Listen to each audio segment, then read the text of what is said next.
কোন গুনাহে আল্লাহ বান্দার দিক থেকে মুখ ফিরিয়ে নেন।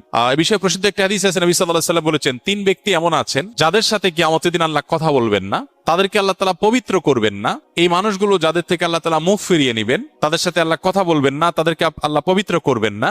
সেই মানুষগুলোর মধ্যে একজন হলেন ওই পুরুষ, যে পুরুষ টাকনোর নিচে পোশাক পরে। পোশাক পরে বলতে যে পোশাক উপরের দিক থেকে যায় সেটা টাকনোর নিচে পরে, প্যান্ট, পাজামা, চাদর, লুঙ্গি, জুব্বা, জামা, এগুলো। মুজা যেটা থাকেই নিচে, নিচ দিক থেকে পরা হয়, ওইটার কথা ভিন্ন। তো এই যে মুসবিল যে ব্যক্তি টাকনোর নিচে প্যান্ট, পাজামা, লুঙ্গি ইত্যাদি পরে, এই ব্যক্তি, তার সাথে আল্লাহ কিয়ামত দিন কথাও বলবেন না এবং তার দিকে আল্লাহ তাকাবেনও না, তাকে আল্লাহ পবিত্রও করবেন না।